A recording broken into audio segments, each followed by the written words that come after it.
Be me, 34 years old, running one of the most successful independent blogs focused on gender politics and social justice. Wake up every morning and check my analytics before I even brush my teeth. 2 million monthly readers. Speaking engagements at 3 universities this semester alone. Brand partnerships with ethical clothing companies. Built this entire platform from nothing over the past 8 years. Started as just another voice in the void, sharing my observations about the world. Now I'm someone people actually listen to. Morning routine is sacred. Green tea, meditation app for exactly 12 minutes, then straight to my laptop. Scan the news for today's content. Some CEO made a tone-deaf comment about work-life balance being easier if you don't have kids. Perfect. Spend 2 hours crafting a thread about how men in power positions consistently fail to understand the structural barriers they benefit from. Each tweet carefully worded to maximize engagement. Learned over the years exactly which phrases make people share, which combination of statistics and personal anecdotes hits hardest. Posted at 9:30 a.m. because that's when my audience is most active. Watch the retweets climb. 300 in the first hour. Check my email while the numbers keep rising. Another invitation to speak at a conference. This one's in Portland. They're offering $2,000 plus expenses. Would have done this for free 5 years ago. Now it's literally my career.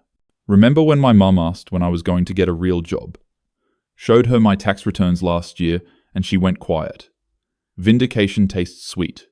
Spend the afternoon writing tomorrow's blog post, working on a series about everyday interactions that reinforce harmful patterns. This one's about how men interrupt women in professional settings. I have a whole database of examples I've collected from my own life and submissions from readers. The post practically writes itself. Includes statistics about speaking time in meetings. Add 3 personal anecdotes that illustrate the point. End with a call to action about holding people accountable. Schedule it to post at 6 a.m. tomorrow. Get a message from a colleague asking if I saw the response to my thread from this morning. Some guy with a large following quoted me and tried to, actually, the entire thing. Claims I'm taking the CEO's comments out of context. Claims I'm demonizing men for simply existing. Same tired arguments I've heard 1,000 times. Write a response thread. Methodically dismantling his position. Screenshot the most absurd parts of his tweets. My followers flood his mentions within minutes. He deletes the original thread by evening. Add this to my mental tally of small victories. This is the work. This is what change looks like. One correction at a time. One call out at a time. Evening time is for engagement. Spend 2 hours responding to comments, retweeting supporter content, building community. Someone shares. A story about her father who refuses to do any housework despite her mother working full-time, tweet it with commentary about how these patterns perpetuate across generations. Another woman shares about a date who insisted on ordering for her. Add it to my collection of modern relationship red flags. Building a narrative, piece by piece, showing the patterns that people pretend don't exist. Some accounts I recognize try to argue in the replies. Same names that show up every time. Used to engage with them. Try to educate them. I learned years ago that's a waste of energy. Now, I just block and move on. My mental health matters more than convincing the willfully ignorant. Before bed, review my content calendar for the next 2 weeks. Podcast interview on Tuesday about my piece on workplace dynamics. Guest lecture at a college on Thursday about advocacy in digital spaces. Planning a major investigative post for next month about a tech company's internal culture. Have 3 sources. Willing to talk anonymously. This could be the biggest thing I've published. Fall asleep, thinking about the headline. The next morning starts the same way. Check analytics, check engagement, scan for content. Trending topic about a celebrity who made a joke that didn't land. The joke relied on outdated assumptions about gender roles. Write a piece about why it's just a joke has always been the defense mechanism for maintaining status quo. Include historical context about how humor has been used to normalize harmful ideas. Post goes viral. 15,000 shares by lunch. They get interviewed by an online magazine about the piece. They quote me in their article about the controversy. Suddenly, I'm part of the conversation at a national level. Phone won't stop buzzing with notifications. This is the 4th time this year something I wrote broke containment. Went from my usual audience to reaching hundreds of thousands. Exhilarating and exhausting in equal measure. Spend the rest of the week riding the wave. New followers flooding in. Some of them clearly just here to hate read, but engagement is engagement. The algorithm doesn't care about intent. Book sales for my self-published essay collection spike. Made more this week than I usually make in a month. Capitalism is a trap, but I still have rent to pay. Justify it by telling myself the platform lets me do more good. Reach more people. Shift more perspectives. The following months blur together. Summer conference circuit means I'm traveling constantly. Same hotel rooms in different cities. Same panels with slightly different titles. How to be an ally. Understanding privilege. Dismantling harmful structures. Say the same things in different words. Audiences nod and applaud. Collect my speaker fees and move to the next city. Write blog posts from airports and train stations. Content machine never stops. Following grows to 3 million. Get verified on social media. Finally, small blue checkmark feels like an achievement, even though I know it's meaningless. Means I made it to whatever threshold they consider notable. Fall brings a new project. Partnering with other writers on a collaborative site. Pooling our audiences. Sharing resources. My section focuses on everyday interactions and microaggressions. Becomes the most read section within a month. Other writers seem happy about it, but I sense tension. One of them makes a comment about how my pieces are a bit harsh. Suggests maybe I could consider multiple perspectives. Internally roll my eyes. This is always what happens when you speak clearly. People call it harsh because they're uncomfortable with directness. I don't soften my approach. Numbers prove I'm doing something right. Winter means less travel, more writing. Work on a long-form piece about how traditional concepts of masculinity harm everyone. Interview dozens of people. Collect stories about fathers who couldn't express emotion. Brothers who were told to man up. Partners who couldn't communicate vulnerability. Weave it into a narrative about systemic enforcement of rigid roles. Most proud of this piece when it publishes. Feels like my most important work. Reaches beyond my usual audience. Gets shared in spaces I normally don't penetrate. Some men even comment saying, "It resonated." Feels like progress. Double down on this angle. Spend the next several months focused on how these patterns limit everyone, but always making clear where the patterns originate.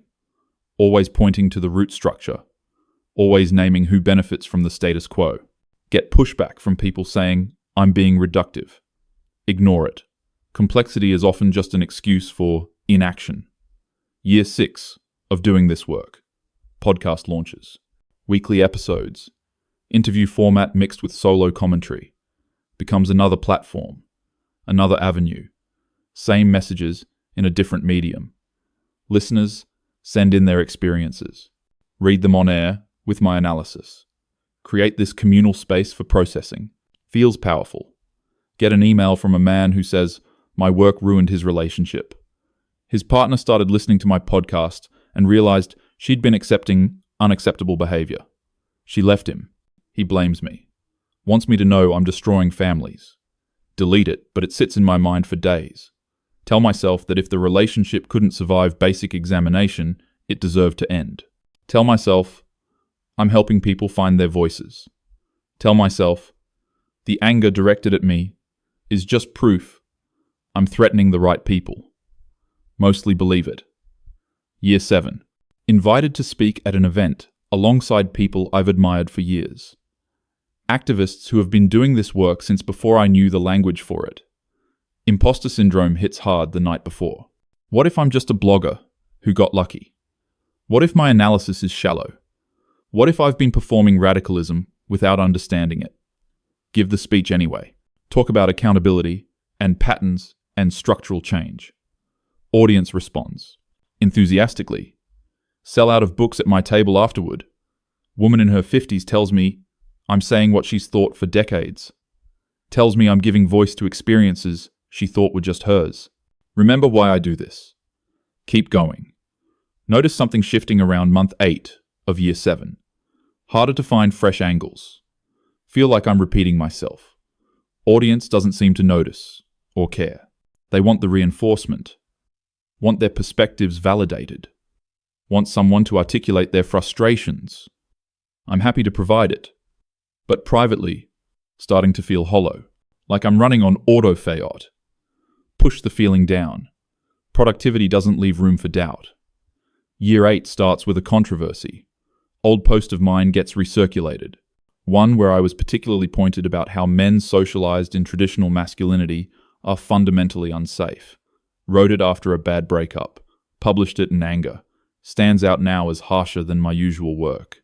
People start asking if I still stand by it. Of course I do. Number thing. Say so publicly. Double down, even though something in my chest feels uncertain. Get invited to a debate format event. Initially refuse because I don't believe in debating human rights. Organizer convinces me by framing it as a conversation, not a debate. Other participant is a writer I vaguely know. He focuses on men's issues from what he calls a humanist perspective. Seems like MRA light bullshit from his bio. Agree anyway, because the fee is substantial, and I'm confident. The week before the event, I actually read his work to prepare, expecting the usual nonsense about reverse sexism and men's rights. Find something more nuanced than anticipated. He writes about male vulnerability and emotional suppression, about fatherlessness and isolation, and suicide rates. Some of it overlaps with things I've said, but he doesn't connect it to larger structures the way I do. Still missing the point, but not as badly as I expected. The day of the event, I'm prepared with statistics and examples, ready to correct his incomplete analysis. We're in front of 300 people.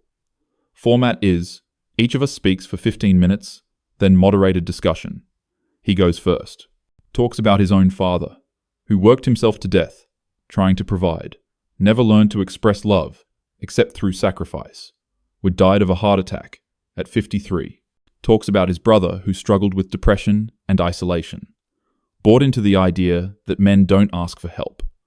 Eventually did ask for help, but found no resources. No support groups, no awareness, no cultural permission. Attempted suicide twice before succeeding on the third try. Room is silent. He's not crying, but his voice carries weight. He talks about how when he tried to process this publicly, he was told his pain was privileged. He told that men's problems are men's creation, so men need to fix them alone. Told to sit down and listen and make space, which he tried to do, but couldn't find the space for his own grief anywhere. Describes, reading my work specifically, how it helped him understand some things about structural forces, but also how it made him feel like his brother's death was somehow deserved. Like the fact that his brother was male meant his suffering was less important, or worse, that it was karmic justice. Quotes a line from one of my older posts directly, one I barely remember writing. Something about how men's emotions have always mattered more than women's lives. In context, I was talking about how male anger is taken seriously while female fear is dismissed. But he read it while grieving his brother, and it told him his grief was part of the problem. My turn to speak. Have my prepared remarks ready. Statistics about violence and economic disparity and political representation. All the structural realities that contextualize everything. Start delivering them. Voice sounds mechanical to my own ears. Look out at the audience. See men and women both. Some nodding along with me. Some looking uncomfortable. One woman in the third row is crying. Older man in the back has his arms crossed, jaw tight. Keep delivering my points. Each one lands exactly as intended. Can feel the room polarizing. People choosing sides. This is familiar. This is every online thread translated to physical space. Get to my conclusion about collective accountability. About how individual pain doesn't negate structural reality. It's a good conclusion. I've used variations of it dozens of times. Applause is strong from half the room. Other half barely claps. Moderated discussion starts. Moderator asks him to respond to my points about structural inequality. He acknowledges all of it. Doesn't disagree with the basic facts. Just asks where individual men who are suffering fit into my analysis. Asks if there's room for complexity. Then, automatic response kicks in. Start explaining how individual exceptions don't disprove patterns. How personal hardship doesn't exempt anyone from their position in larger systems. How men's pain is often weaponized against women's progress. All things I genuinely believe. All things I've said before. But watching his face while I say them, seeing him actually hear me, something feels wrong. He doesn't get angry, just nods slowly and says, "That's what he thought I'd say." Asks me directly if I think his brother's life mattered. "Of course," I say. "All lives matter," he says, with a sad smile. Catches me in the verbal trap. Audience reacts. Some laugh, some gasp. Moderator tries to move on, but I'm flustered. Spend the rest of the discussion regaining ground. Make my points, cite my sources, maintain my position. Event ends to mixed applause. People swarm both of us afterward. My supporters want to tell me I destroyed him. Tell me I stayed strong against manipulative emotional tactics. Tell me not to fall for the tears and personal stories. Structural analysis is what matters. I accept their validation, but feel empty. Watch across the room as people talk to him. See men crying while shaking his hand. See women hugging him. He's not performing for them. Just present. Just listening. Drive home in silence. Phone full of notifications about clips from the event. My followers declaring victory. His followers saying, "I proved his point." Everyone saw what they wanted to see. Lie awake that night replaying it. Keep hearing him ask if his brother's life mattered. Of course it mattered. Never said it didn't. My work has never been about individual lives not mattering. It's about patterns, structures, systems. Individual grief is valid, but it doesn't change the data. Almost convince myself. Next morning, check my email. Message from someone who was at the event. Man, in his 40s, writes that he's been reading my work for 2 years. It helped him recognize some of his own problematic behaviors. He's worked on being better, more aware, more accountable. But last night, he heard me speak and something broke. Realized that in my framework, he'll always be the problem. No matter what he does, his maleness makes him suspect. He's tired of trying to be good enough. Tired of apologizing for existing. Not angry, just defeated. Going to step back from trying. Says thank you anyway for the awareness, even if it came with shame. Delete the email. Sit staring at my laptop. Tell myself he's misunderstanding. That's not what my work says.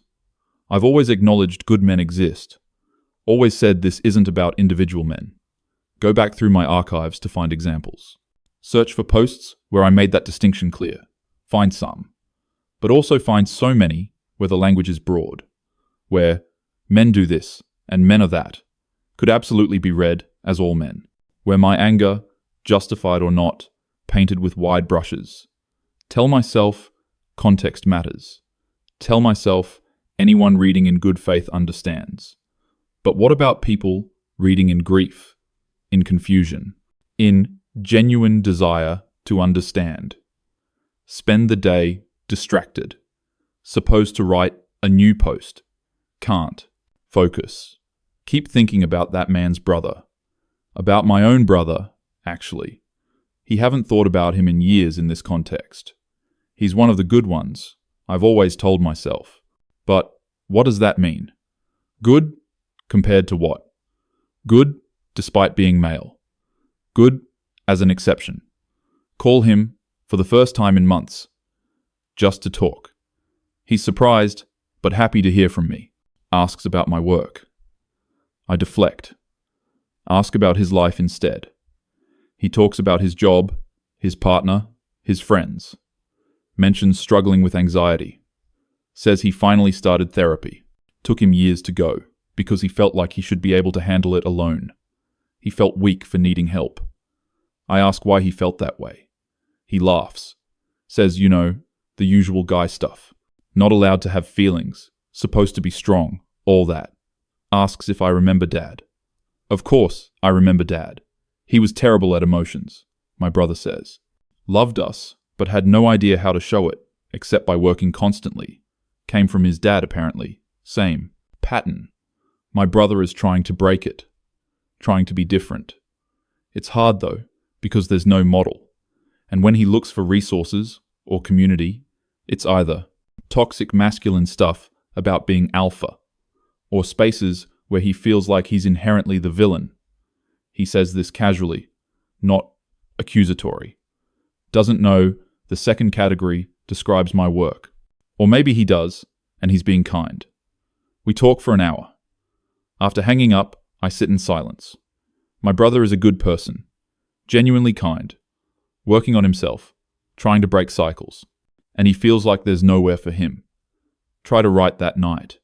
Start a post about the importance of maintaining boundaries, about not letting individual stories distract from systemic realities. Get 3 paragraphs in and stop. It feels like I'm trying to convince myself. Week passes. Can't shake the feeling. Go through my most popular posts. Read them as if I'm my brother. As if I'm that man whose brother died. As if I'm any of the men who wrote to me over the years. The angry ones I dismissed as fragile. The hurt ones I categorized as missing the point. The defeated ones I saw as casualties of necessary discomfort. Read my own words, telling them their socialization makes them unsafe. Their gender makes them suspect. Their pain is less important because of their privilege. Each individual claim I could defend, could contextualize, could explain. But the cumulative message, the pattern of my own rhetoric, feels brutal. Start noticing things differently. Man on the subway looks exhausted. Reading something on his phone, stress evident. Old me would have thought about how men's emotions get prioritized. How tiredness is universal, but men expect accommodation. Now, I just see a tired person. No story, no assumption, just a human. Meeting with other activists to plan an event. One of the guys in the group offers an idea. Gets talked over by 2 women. Offers it again. Same thing happens. Finally stops trying.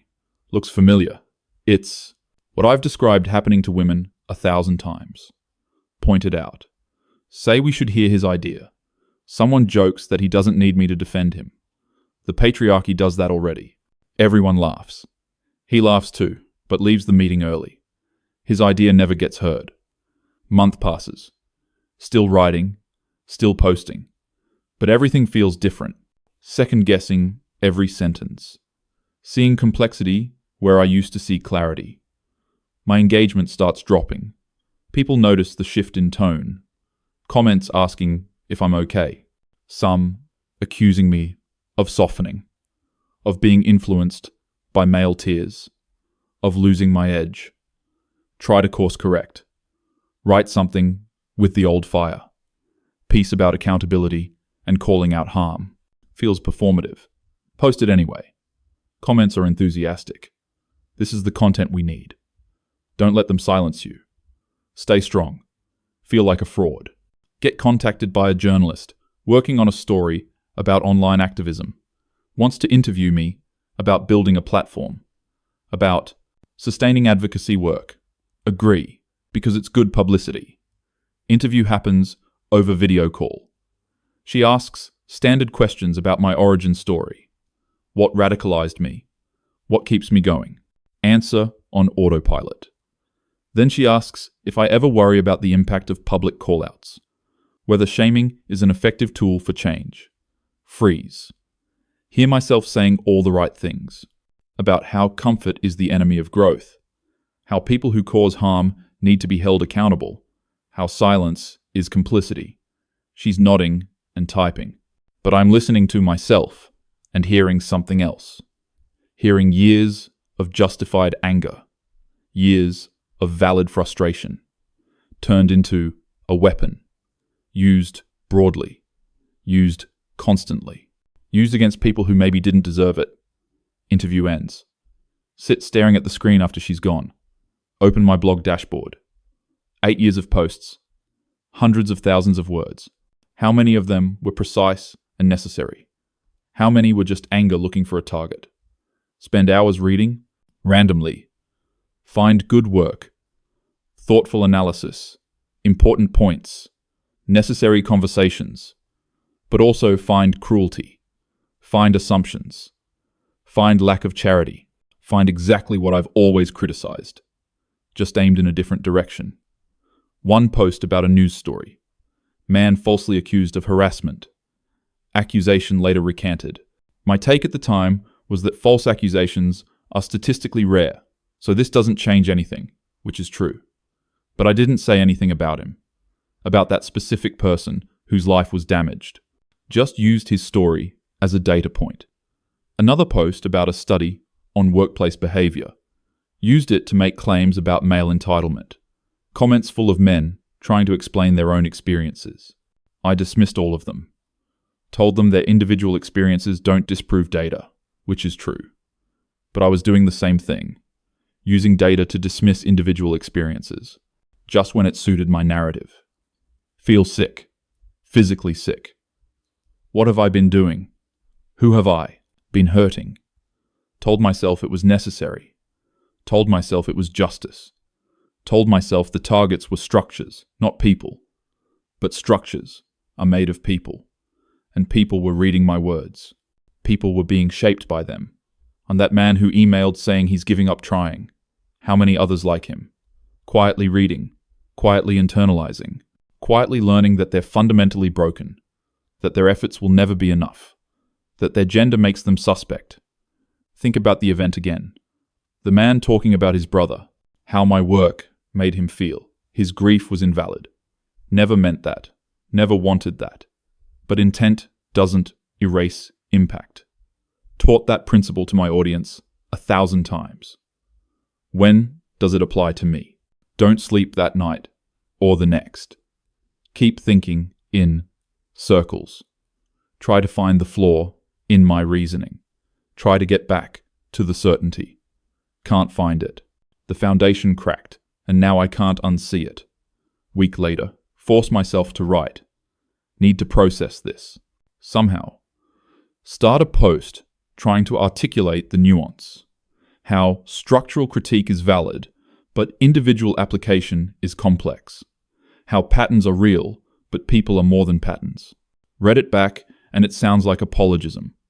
Like I'm making excuses. Delete it. Try again. Same result. Can't find language that holds both truths. That systems are real, and people are individuals. That critique is necessary, and grace is necessary. That gender shapes experience, but doesn't determine worth. Spend 2 weeks barely posting. Audience notices. Messages asking what's wrong. Some supportive, some demanding. Some accusing me of selling out, of being compromised, of abandoning the work. Sit with my laptop open to a blank post for hours. Cursor blinking. Need to say something. Need to be honest. But honesty means admitting I've been wrong. Means acknowledging harm. Means losing the platform I built. Losing the community. Losing my identity. This work has been everything for 8 years. It's my career, my purpose, my social life. Who am I if I'm not this? Another week passes. Get invited to speak at an event next month. Topic is about maintaining conviction in advocacy. Accept the invitation. Spend days preparing. Every draft feels wrong. Can't give the speech they're expecting. Can't perform certainty. I don't feel. 3 days before the event, withdraw. Cite health reasons. Not entirely a lie. Haven't been sleeping. Barely eating. Apartment is a mess. Can't focus on anything. Just this gnawing awareness that I've caused harm. Hurt people I never meant to hurt. Simplified people I should have seen as complex. Mom calls, asks how I'm doing. Hear myself say, I'm fine. She doesn't believe me. Asks what's really going on. Try to explain. Stumble through it. My work, my platform, realizing I've been wrong about things. She's quiet for a long time. Then asks if I remember when I was in high school. I had that teacher who humiliated students he thought weren't trying hard enough. I hated him. Came home crying more than once. Swore I'd never be like him. Never use power to make people feel small. Mom asks quietly if I kept that promise. Can't answer. We sit in silence on the phone. She tells me it takes courage to recognize when you've gone too far. More courage to admit it. Hang up and cry for the first time in years. Not elegant crying. Full breakdown on my kitchen floor. For the people I hurt. For the certainty I lost. For the version of myself I have to let go of. Next morning, open my blog. Start writing. Not planned, not drafted, just raw. Write about the event with the man whose brother died. About reading my own words through different eyes. About realizing that structural critique became personal attack. About how I generalized when I should have specified. About how I dismissed pain I should have acknowledged. Write about my brother. About the men who wrote to me over the years. The ones I categorized as fragile or resistant, when maybe they were just a hurt. Write that I was wrong. Not about everything. Structural inequality is real. Patterns of harm are real. The need for accountability is real. But I was wrong to treat individuals as symbols. Wrong to use my platform for shame instead of education. Wrong to assume the worst. Wrong to generalize all men as oppressors. Wrong to confuse my anger with justice. Write until my hands hurt. Read it back. It's messy and vulnerable and completely different from my usual work. Shows doubt where I usually show certainty. Shows regret where I usually show righteousness. Publish it before I can change my mind. Step away from the computer. Can't watch the reaction in real time. Go for a walk. First time, I've left my apartment in days. Outside feels overwhelming. Too bright, too loud. Walk anyway. No destination. Just moving. And think about what comes next.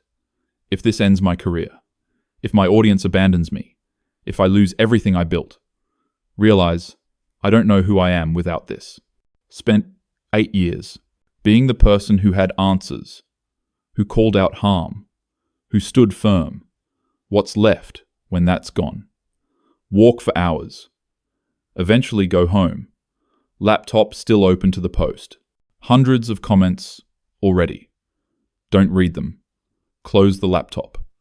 Lie down. Sleep for 12 hours straight. Wake up to thousands of notifications. Deep breath. Start reading. Comments are split. Longtime followers saying, I betrayed them. Saying, I'm capitulating to patriarchy. Saying, this is what happens when you center men's feelings. Others saying they appreciate the honesty, that they notice the shift and respect the admission. Men writing to say, thank you. Women writing to say they felt the same way but were afraid to say it. Also women saying, I'm setting feminism back decades. Men saying this proves everything they always thought. Everyone has an interpretation. Everyone knows what this means. Most of them are wrong, or right in ways I didn't intend. Can't control the narrative anymore. It's out there. I'm out. There. More vulnerable than I've ever been publicly. Next few days are chaos. Articles written about my post. Some sympathetic, some critical. Most reducing it to a soundbite. Feminist recants extreme views. Activist admits she was wrong about men. Prominent blogger reverses position on gender. All true in a way. All missing the complexity. Ironic, given my whole realization was about seeing complexity. Get asked to do interviews. Decline all of them. Not ready to perform this. Not ready to have my transformation packaged for content. Need time to actually understand what I think now. Spend weeks reading. Not gender theory this time. Just novels, poetry, anything with humanity in it. Stories about people in their specificity. Not as representatives of categories. Remember what it's like to see individuals. My brother calls.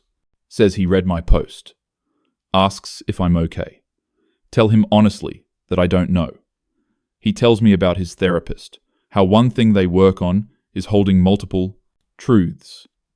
That he can be privileged in some ways and struggling in others. That his gender shapes his experience but doesn't define his value. That systems are real and his individual life matters. Both things true. Always have been. Ask him if he's ever read my work before the recent post. Long pause. Admits he read some of it years ago. It hurt. Felt like I saw him as the enemy. I stopped reading to protect himself. Still loved me, but from a distance. I didn't know how to tell me. Apologize. Really apologize. Not the performative kind I've written 100 times. Genuine recognition of harm I caused someone I love. He's quiet, then says he forgives me. Says he's proud of me for the post. Knows it couldn't have been easy. Cry again after we hang up. Different tears this time. Month passes. Post less frequently. When I do write, it's different.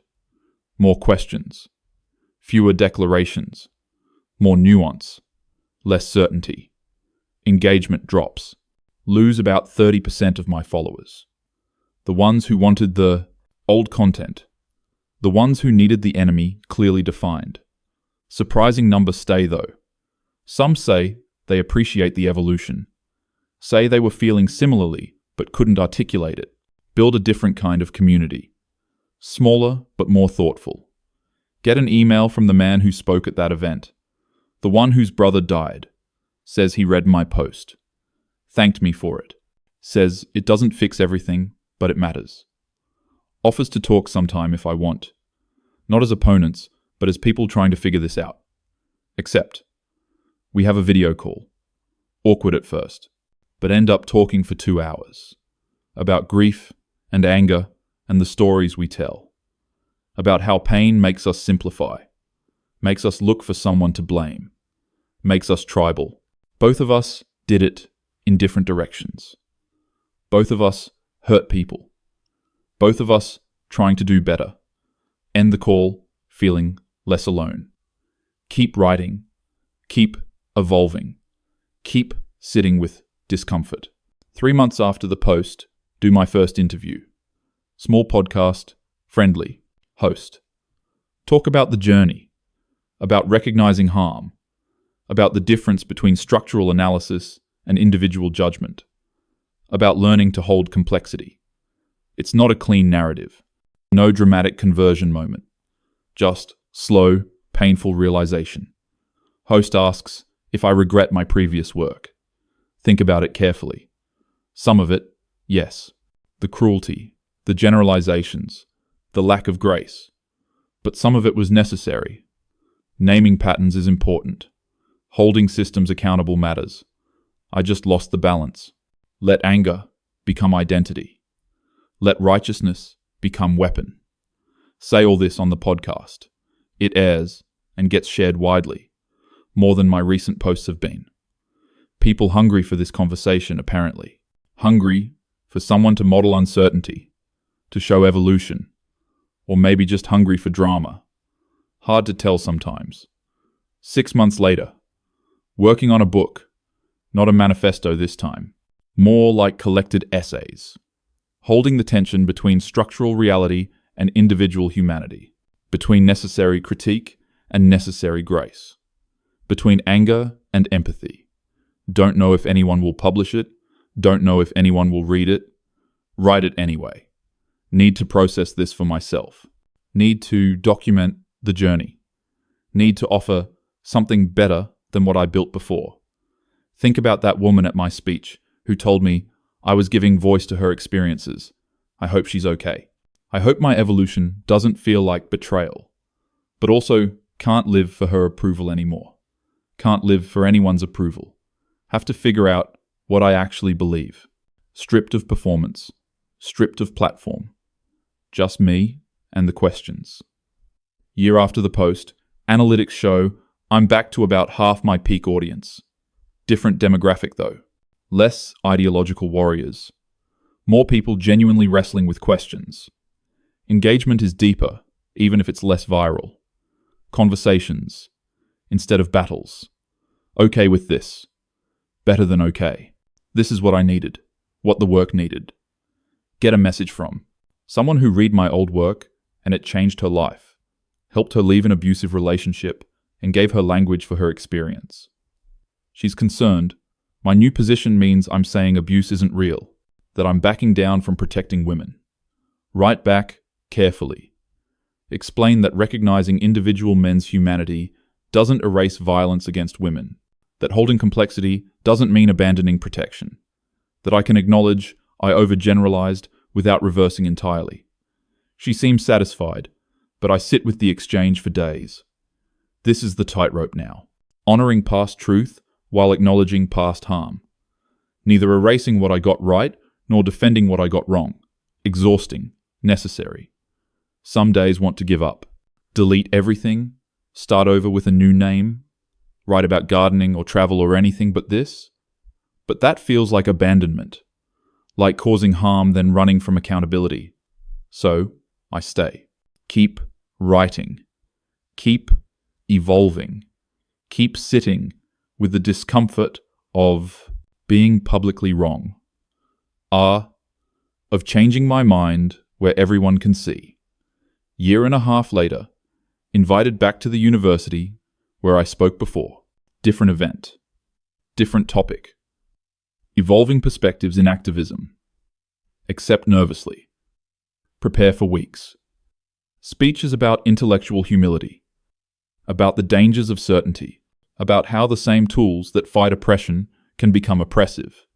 About learning to see people instead of categories. Deliver it to a half-full room. Used to pack auditoriums.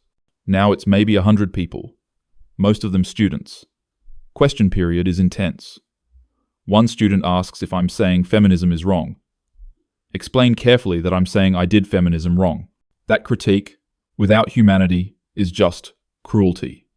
That movements need both conviction and doubt. Another asks if I was pressured to recant by men's rights activists. Almost laugh. To explain that the pressure came from within. From recognizing the distance between my values and my actions. From seeing harm I caused. Older woman in the back, maybe a professor, asks what I'd say to my younger self. Think about it. Would say that anger is valid, but not sufficient. That being right about structures doesn't excuse being wrong about people. That the work matters, but how you do the work matters more. Would say to listen more. Assume less. See complexity as wisdom, not weakness. Room is quiet. Feel exposed, but also free. This is the truth. Messy and incomplete, but mine. Afterward, several students want to talk.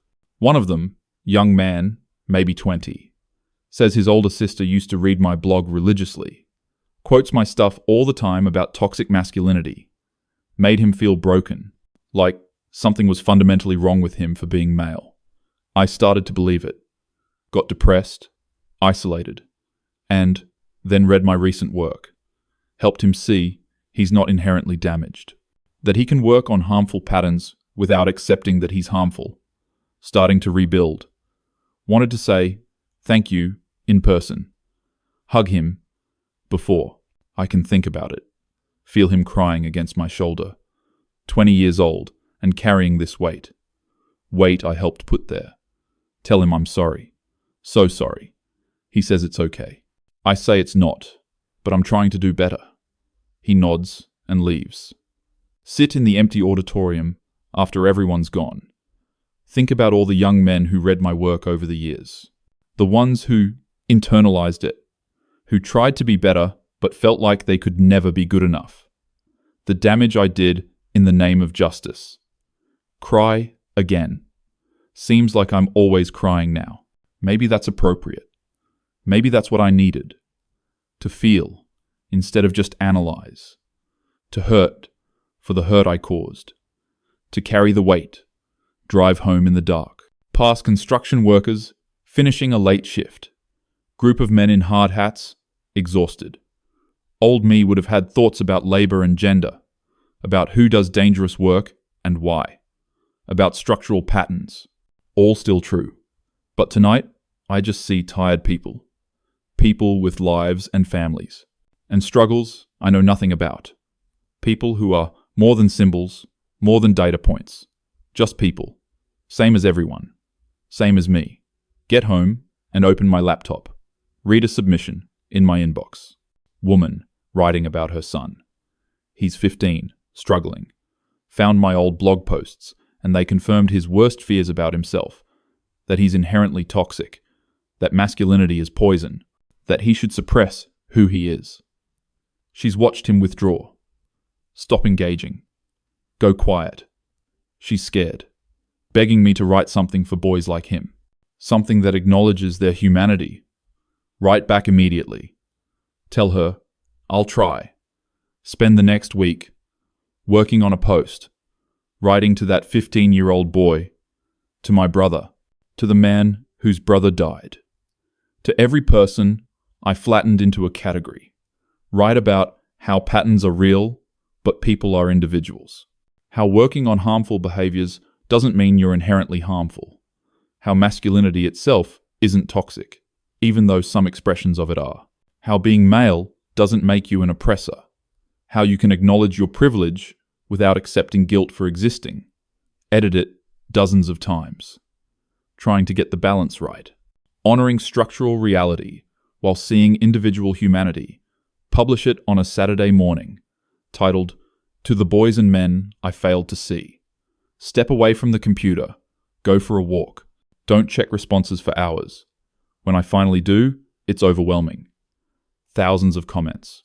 Men writing about crying while reading it. Mothers sharing it with their sons. Women saying they needed to hear this for the men in their lives. Also, plenty of criticism. Accusations of backsliding, of pandering, of letting patriarchy win. Some of my oldest followers saying goodbye, saying, I'm not the voice they need anymore. Watch the community split in real time. Painful, but also clarifying. This is the cost of evolution.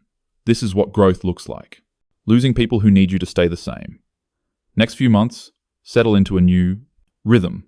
Smaller platform, different focus. Less viral moments. More meaningful exchanges. Write about navigating complexity. About holding multiple truths. About doing justice work without dehumanizing anyone. It's harder work. Less satisfying in some ways.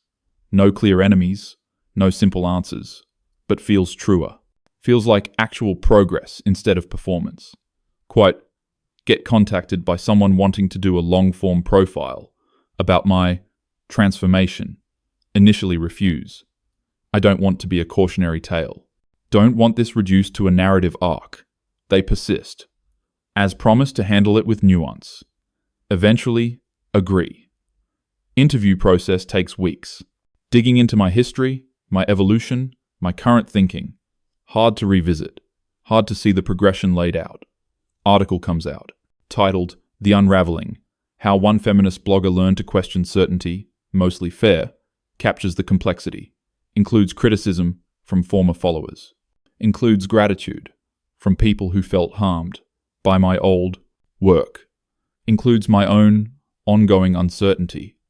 Goes viral in a different way than my old content. Shared in think piece circles. Discussed in academic spaces. Becomes a case study in online activism. Weird to be observed like this. To have my failure and growth picked apart publicly. But also, maybe necessary. Maybe this is the accountability I owe, to be the example of what not to do, and what to do when you realize you've caused harm. 2 years after the initial post, speaking at a conference. Panel about accountability in activism. Sitting next to people I respect. One of them asks, during prep, how I live with the guilt of knowing my work hurt people. Think about it. The guilt is constant. Every day, I remember something I wrote, someone I dismissed, some assumption I made. Can't undo it. Can only try to do better going forward. Can only be honest about the harm. Can only keep evolving. Say this on the panel. Someone in the audience asks if I think my confession was enough. If apology absolves impact. Answer immediately. No. Apology is just the beginning. The real work is changing behavior. Using my platform differently. Being consistently better. That's a lifelong project. I'm 2 years in. I've got decades to go. If I'm lucky. Another audience member, older black woman, stands up. Says she appreciates my evolution, but has concerns. Points out that white women's tears have always been powerful. Asks how I'm making sure this isn't just another way to center myself. Another way to make my learning process everyone else's burden. The question lands hard. Because she's right. Even my apology, my evolution, my public processing, it's still taking up space. Still asking people to witness and validate my growth. Thank her for the question. Admit I don't have a good answer. Still working on that. Still learning to step back. To do the work without demanding recognition for it. She nods. Doesn't look entirely satisfied, but acknowledges the honesty. Panel ends. Feel shaken. Realize how much further I have to go. How my blind spots have blind spots. Evening alone in a hotel room. Reflecting on the day. Think about where I started. That morning 8 years ago. Checking analytics. Measuring my worth in engagement. Performing certainty. Building a platform on righteous anger. Think about where I am now. Smaller platform. Less certainty. Trying to do right by people instead of being right. Still failing. Regularly. Still learning. I don't know if this counts as success. Lost most of my following. Lost my clear identity. Lost my sense of purpose. But gained something harder to measure. Gained actual relationships with people I used to see as categories. Gained intellectual humility. Gained the ability to hold complexity. Gained my brother back. Gained sleep at night. Mostly. Open my laptop. Draft of tomorrow's post. About the limits of ideology. About staying human while fighting systems. About how the tools of liberation can become tools of harm. Read it over. It's good. Not viral good. Not righteously angry good. But true good. Honest good. Publish it. Close the laptop. Lie in the dark. Think about that 15-year-old boy. Hope he's okay. Hope my new work reaches him. Hope he knows he's not broken. Think about all the boys and men I taught to see themselves as problems. Carry that weight. We'll carry it. Always. That's appropriate. That's what accountability means. Not performing guilt, but actually changing. Actually doing better. Actually seeing people fall asleep. Wake up to modest engagement on the post. Couple hundred shares. Dozen thoughtful comments. No viral moment. No controversy. Just people engaging with ideas. This is enough. This is better. Years of building a platform taught me how to reach people. 2 years of unraveling taught me what's worth saying. Combination of both is the work now. Slower, smaller, more careful, more human. To check my email. Note from that mother whose son read my old work. Says she shared my recent post with him. They talked for hours. Really talked. First time in months. He's still struggling, but feels less alone. Feels less inherently broken. She thanks me. Says this is what she needed from me all along. Not anger on her behalf, but humanity for her son. Close my eyes. Breathe. This is why. This is the work. Not perfect. Never will be. But better. More honest. More whole. Took 8 years to build something on certainty. Took 2 years to begin rebuilding on doubt. Will take the rest of my life to get it right. If I'm lucky. If I stay humble. If I keep listening. if I keep seeing people, not categories, not symbols, not representatives of systems, just people, complex and flawed and worthy, like me, like everyone, open a new document, start writing. Not for an audience this time, just for me.